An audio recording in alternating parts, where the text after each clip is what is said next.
Hi అండి. ఈ story నచ్చితే సబ్స్క్రైబ్ చేసుకొని లైక్ చేయటం మర్చిపోవద్దు. ఏంటి సీత అమ్మ అంటున్నావు? అంటూ ఒక్కసారిగా నవ్వుతున్నవాడల్లా సీతను చూశాడు.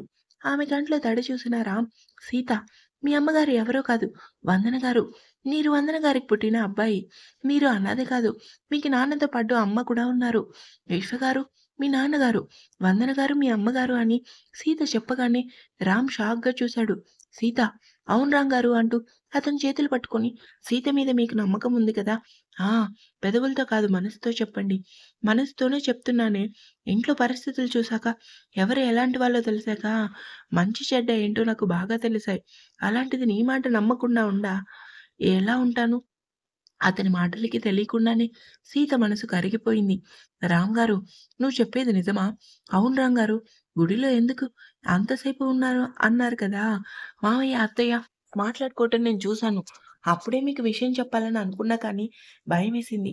ధైర్యం చాల్లేదు. ఇప్పుడైనా ఎందుకు నిజం చెప్పానంటే మీరు కన్నతల్లి కోసం పడుతున్న బాధ కళ్ళారా చూశాను కాబట్టి. తల్లి ప్రేమ ఎలా ఉంటుందో నాకు తెలీదు కానీ, అమ్మ లేకపోతే ఆ బాధ ఎలా ఉంటుందో నాకు బాగా తెలుసు రామ్ గారు.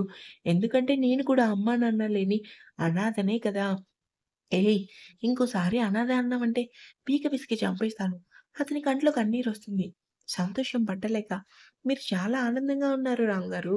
అవును కానీ నాకు మాటలు రావటం లేదు సీత అంటూ ఒక్కసారిగా సీతని హత్తుకున్నాడు. ఎంతగా అంటే ఊపిరాడనంతగా. వదలండి రామ్ గారు. సీత నా మాట మీరు నమ్మారని నాకు తెలుసు కానీ ఒక్క మాట ఎవరేం చెప్పినా అది ఎంతవరకు నిజమో, అబద్ధమో తెలుసుకునే విషయం నమ్మాలి. అందరి విషయంలో ఆలోచిస్తాను కానీ, నీ విషయంలో మాత్రం అలా చేయలేను సీత. ఇప్పుడు మీరు నా కంటికి మనిషిగా కనిపిస్తున్నారు. ఏయ్! ఎంతో మెల్లగా అన్నాడు. నిజం రామ్ గారు. మీలో నాకు నచ్చింది ఎవరేం చెప్పినా నమ్మటం, మంచి చెడ్డ ఆలోచించకుండా కోపంగా విరుచుకుపడ్డం. కానీ ఇప్పుడు మీరలా లేరు. ఎలా ఉన్నారు? హీరోలా ఉన్నారు. ఎందుకు నీ మాటలు నమ్మినందుకా? లేదంటే ఈరోజు నిన్ను తిట్టకుండా కొట్టనందుకా? రామ్ గారు చిరుకోపంగా చూసింది. నేను అమ్మని చూడాలి సీత. అత్తయ్య ఎక్కడ ఉంటున్నారు? మీకు తెలుసా? తెలీదు. ఇప్పుడు మీరు కావాల్సింది అత్తయ్యని కాదు, మామయ్యని. రామ్ ఏం అర్థం కాక చూశాడు. అత్తయ్య, మామయ్య ఎందుకు విడిపారో మీకు తెలుసుకోవాలని లేదా? ఎందుకు లేదు? ముందు మామయ్యతో మాట్లాడి అన్ని విషయాలు తెలుసుకోండి. అప్పుడు ఏం చేయాలన్నది నీ ఇష్టం. అంటూ ఆలోచిస్తూ అలా సముద్రాన్ని చూశాడు. చాలా రోజుల తర్వాత అతని మనసు సముద్రపు కెరటాల్లా ఉరకలు వేస్తుంది. ఎన్ని రోజులు అనాథ అనుకున్న అతనికి ఇప్పుడు తనకంటూ ఒక కుటుంబం, తల్లి, తండ్రి, భార్య. ఆ ఊహ రాగానే రామ్ పెదవులపై చిరుమందహాసం. ఏంటి రంగారు నవ్వుకుంటున్నారు? అమ్మా, నాన్న, నేను, నువ్వు ఇదే కదా మన కుటుంబం. అంటూ నవ్వుతూ రామ్ చేతిని పట్టుకుంది. అంతలోనే ఆమె కళ్ళ ముందు ఆది రూపం కనిపించగానే రామ్ చేతిని చిన్నగా వదిలిపెట్టి, చాలా చీకటిగా ఉంది, ఇంటికి వెళ్దామా? ప్లీజ్ సీత, నాకు ఇంకా ఇక్కడే కాసేపు ఉండాలనుంది. కానీ రామ్‌కి తెలీదు కదా సీత పరిస్థితి. అది కాదు రామ్ గారు, సంతోషంగా ఉన్నప్పుడు నా మూడ్ పాడు చేయకు సీత. అంతగా నిద్రొస్తే కార్‌లో పడుకో. నేను మాత్రం ఇక్కడే ఉంటాను అని చెప్పాడు. ఏం మాట్లాడుతుంది ఆమె? కామ్‌గా అతని పక్కన కూర్చొని సముద్రాన్ని చూసింది. నిండుగా కనిపిస్తున్న చందమామలో నవ్వుతూ కనిపిస్తున్న ఆది రూపం చూడగానే సీత కంట్లో కన్నీరు ఎంతకీ ఆగటం లేదు. రామ్ గారు ఏంటి సీత? ఇప్పుడు ఎందుకు తన్వి చనిపోవటం కోసం మాట్లాడటం? మా బావ తప్పు లేదని నేను పోట్లాడితే మళ్ళీ రాక్షసుడిలా మారిపోతాడనుకోని ఏం లేదు. ఏదో చెప్పాలని అనుకుంటున్నావు కదా! చెప్పు. ఏం లేదు. నిజంగానే ఏం లేదా? ఏం లేదు. నేనింత సంతోషంగా ఉంటే నువ్వెందుకు అలా ఉన్నావు? అది మా అమ్మ, నాన్న గుర్తొచ్చారు. పిచ్చిదానా! నేనున్నాను కదే నీకు. ఇంకా మీ అమ్మ, బాబు కోసం ఆలోచిస్తున్నావా? అంటూ సీత భుజం చుట్టూ చేతులు వేసి దగ్గరికి తీసుకున్నాడు. రామ్ ఏం చేస్తుంది తనలో తానే బాధపడడం తప్ప. నాన్న ఎక్కడమ్మా? లోపల ఉన్నారా? ఏమన్నావు? ఆయన అంత సీరియస్‌గా ఉన్నట్లు ఏముందమ్మా? పూజ రామ్‌ని లవ్ చేస్తుంది కదా! వద్దని హెచ్చరించాను. తల పగిలిపోతుంది. కాఫీ ఇవ్వమ్మా అంటాడు. సరే నాన్న. ఏంటన్నయ్య ఎప్పుడు లేనిది ఈరోజు ఆఫీస్ నుంచి తొందరగా వచ్చావు? రాకూడదా? ఏమైంది కోపంగా ఉన్నావు? ఏం తెలియనట్టు అడక్కు. రేపటి నుంచి మన ఆఫీస్‌కే ఎళ్ళు. ఏం ఆఫీస్‌కి? నువ్వు రామ్ వర్క్ చేస్తున్న ఆఫీస్‌కా? ఆనందం పట్టలేక అడిగింది పూజ. చింత చచ్చినా పులుపు చావదని. నీ బుద్ధి మారదే. రామ్ పేరు వింటే చాలు ముఖంలో ఎక్కడలేని సంతోషం. అంటే నువ్వు ఇంకా రామ్‌ని లవ్ చేస్తున్నావా? సూటిగా అడిగాడు శౌర్య. అదేంటన్నయ్య అలా అంటావు? వర్క్ అనగానే రామ్ పేరు అంటున్నాను. అందుకే డౌటొచ్చి అడిగాను. ఏంట్రా ఎప్పుడు లేనిది ఇంటికొచ్చి మరి చెల్లెల మీద ఆరాలు తీస్తున్నావు? మీరెలానో కూతుర్ని సరైన దారిలో పెట్టలేదు. కనీసం నా చెల్లెలి జీవితాన్ని నేనైనా సరైన దారిలో పెట్టాలి కదా అంటాడు. అంటే ఇకపై అది బయటికి ఒంటరిగా ఎక్కడికి వెళ్ళటానికి వీల్లేదు.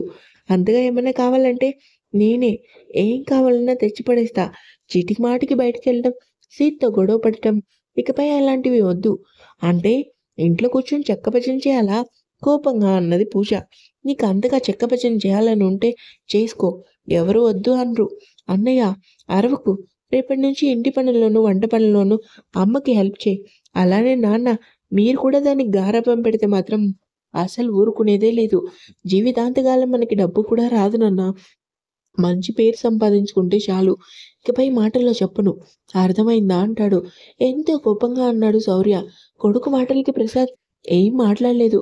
గొడవ పెట్టుకున్నా ఎక్కడలేని అనుమానం వస్తుందని. కారు ఇంటి ముందు పార్క్ చేయటంతో లోపలికొచ్చారు రామ్, సీత. ఈ టైం వరకు ఎక్కడికెళ్లారు? విమల మాటలకి రామ్ ఏం మాట్లాడలేదు. సోఫాలో కూర్చున్న తండ్రిని ఒక చూపు చూశాడు. వాళ్ళు ఎక్కడికి వెళ్తే నీకెందుకు? వచ్చిన వాడికి కాఫీ, మంచినీళ్ళు ఇవ్వటం మానేసి ఎక్కడికెళ్తున్నావు? ఇప్పటి వరకు ఏం చేశారు? ఈ పిచ్చి ప్రశ్నలు అవసరమా? కోపంగా విశ్వ అనేసరికి విమల ఏం మాట్లాడలేదు. రేయ్! మీరు లోపలికెళ్ళి ఫ్రెష్ అయ్యి రండి. భోజనం చేద్దాం. సరే నాన్న అని ఇద్దరూ రూమ్‌కి రాగానే సీత టవల్ తీసుకొని వాష్‌రూమ్‌కెళ్ళింది. రామ్ బెడ్ మీద కూర్చొని విశ్వగారికి ఫోన్ చేశాడు. చెప్పు. పక్కన అమ్ముందా? ఆ! పడుకునే ముందు టెర్రస్ పైకి రండి నాన్న. నీతో మాట్లాడాలి. ఏమైంది? వచ్చాక మాట్లాడతానని ఫోన్ కట్ చేశాడు రామ్. కాసేపటికి ఫ్రెష్ అయ్యి బయటికి వచ్చిన సీత, రామ్ గారు ఏంటి? స్నానం చేయండి రాంగారు. కింద అత్తయ్య, మామయ్య మన కోసం ఎదురు చూస్తున్నారు కదా! ఆ! అని టవల్ తీసుకొని వాష్‌రూమ్‌కెళ్ళాడు రామ్. సీత మాత్రం బాధగా బెడ్ మీద కూర్చొని తల పట్టుకుంది. అలా ఎంతసేపుందో ఆమెకే తెలీదు. సీత నా డ్రెస్ తీయలేదా? అంటూ గబగబా డ్రెస్సింగ్ రూమ్‌కెళ్ళి డ్రెస్ తెచ్చి అతని చేతిలో పెట్టింది. సీత ఆ! ఆఫీస్ డ్రెస్ తీసావేంటి? సారీ రాంగారు అని నైట్ టైమ్ వేసుకునే డ్రెస్ తీసి అతని చేతికిచ్చింది. రామ్ ఆలోచిస్తూ రెడీ అయ్యి వెళ్దామా భోజనానికి? అది నాకు ఆకలిగా లేదు. ఎందుకు? తలనొప్పి ఉంది రాంగారు. మీరు చేసేయండి రాంగారు. నేను తర్వాత తింటానని బెడ్ మీద పడుకుంది. సీతారాం ఇంకా ఆమెను కదిలించలేదు. కామ్‌గా బయటికి వచ్చాడు. సీత ఇంకా రెడీ అవ్వలేదా? తనకి భోజనం పైకి తీసుకొని వెళ్తాను నాన్న. తనకు కొంచెం హెల్త్ బాలేదు. ఇప్పటివరకు నీతో బయటికి బాగానే తిరిగింది కదా! అంతలోనే తలనొప్పేంటి? తలనొప్పి చెప్పి రాదు కదమ్మా! ప్లేట్‌లో భోజనం పెడుతూ అన్నాడు. రామ్ ఎప్పుడు లేనిది రామ్ ఎదురు సమాధానం ఇచ్చేసరికి విమల షాకయిన అంతలోనే ప్రేమగా నీతో కలిసి తిందామని నేను మీ నాన్న ఎంతగానో ఎదురు చూస్తున్నావు. కానీ నువ్వేంట్రా భార్య కాని భార్యకి భోజనం పట్టుకొని ఎళ్తున్నావు? భార్య కాని భార్య కాదమ్మా! అగ్ని సాక్షిగా తన మెడలో 3 ముళ్ళు వేశాను. ఎలాగో తనకి విడాకులు ఇస్తావు కదా! ఇచ్చిన సీతే నా భార్య కదమ్మా! రామ్ మాటలకి విమల షాక్‌గా చూసింది. విడాకులిచ్చిన సీత నీ భార్య ఏంటి? అవును. సీత నా భార్య.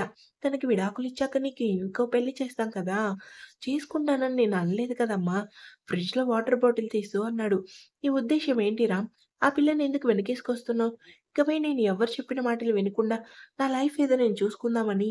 రామ్, రామ్‌నే మాట్లాడుతున్నానమ్మా. మీరు, నాన్న భోజనం చేసేయండి. నేను, సీత కలిసి తింటాం. ఆ దిక్కుమాలిన దాంతో నువ్వు కలిసి భోజనం చేస్తావా? అంటూ ఒక్కసారిగా ఆగిపోయింది విమల. నోటి చివర ఉన్న మాటల్ని గొంతులోనే నొక్కేసుకొని భయంగా చూసింది. అప్పటికే రామ్ ముఖం ఎర్రగా మారిపోయింది. సీత భర్త ఉన్నాడు. అమ్మ పేరు రామ్. తనకి అత్తమామలు కూడా ఉన్నారు. మా నాన్న తనకి మామగారు. మా అమ్మ తనకి అత్త అంటూ కోపంగా విశ్వగారి వైపు చూసి తన రూమ్‌కెళ్ళాడు. రామ్, విమల అయితే ఏం మాట్లాడలేదు. వెళ్తున్న రామ్‌ని చూస్తూ సోఫాలో కూర్చుంది. ఏంటిది? రామ్‌లో ఇంత మార్పు? అది కూడా ఆ పిల్ల కోసం భోజనం పట్టుకొని వెళ్ళటం కోసం నాతో గొడవ పడుతున్నాడా? ఇకపై నువ్వు రామ్ జోలికి వెళ్ళకు విమల. ఎందుకు చెప్తున్నానో అర్థం చేసుకో. మీరు కూడా ఏంటండి రామ్ తరపున మాట్లాడుతున్నారు? వాడు మాట్లాడింది కరెక్టేం కదే! విశ్వ మాటలకి విమల ఏం మాట్లాడలేదు. ఇలానే చేతకాని దానిలా ఉంటే ఆస్తంతా చేజారిపోతుంది. రేపు ఉదయమే నేను ప్రసాద్ అన్నయ్యని కలవాలి. లేదంటే కథ మారిపోతుందనుకోని తనలో తానే రగిలిపోయింది. రూమ్‌కొచ్చిన రామ్ పడుకున్న సీతను చూశాడు. సీత ఏంటి రాంగారు పడుకోలేదా? పడుకున్నాను. పైకిలే భోజనం చేద్దు గాని అని ఆమె చేతిని పట్టుకున్నాడు.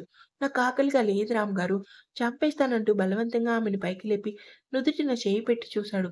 ఫీవర్ ఏం లేదు. అయినా నీకు ఉన్న పళంగా తలనొప్పేంటి? నిన్ను భరిస్తున్నందుకు నాకు కదా రావాల్సింది. రామ్‌గారు ముందు భోజనం చేయి అంటూ తను తెచ్చిన భోజనం సీతకి తినిపిస్తుంటే, ఆగండి మీరు తిన్నారా? ఆ! తిన్నాను. నీకు అబద్ధం ఆడడం కూడా వచ్చా? హేయ్! ముందు పెట్టింది తిను.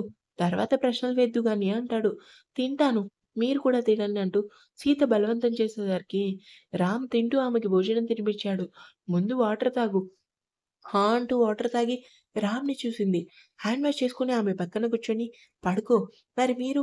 నాన్నతో మాట్లాడేసొస్తాను సీత. సరే రామ్ గారు. జండు బామ్ తీసుకొని ఆమె నుదుటిన రాస్తూ మనసులో ఒకటి పెట్టుకొని పైకి మరోలా నటించడం చాలా కష్టం సీత. రామ్ గారు నిజమే చెప్తున్నాను. మనసులో ఒకటి పెట్టుకొని పైకి ఇంకోటి మాట్లాడుతున్నావంటేనే అర్థమవుతుంది. నువ్వేదో నా దగ్గర దాస్తున్నావని. ఏంటి సీత? ఏం లేదు రామ్ గారు. మరెందుకు నీ కంట్లో ఆ కన్నీరు? నేను నిన్ను ఏం అనలేదు కదా! మౌనంగా ఉంటుంది సీత. మాట్లాడు సీత. ఎక్కడ మాట్లాడితే అతని ముందు ఏడ్చేస్తానన్న భయంతో తలదించుకుంది సీత. సీత అంటూ ఆమె చెయ్యిని పట్టుకొని ఏమైందే? ఎంతో లాలనగా అతను అలా అనేసరికి ఎక్కడలేని ఏడుపొచ్చేసి ఒక్కసారిగా రామ్‌ని హత్తుకుంది సీత. ఇంకా ఉంది.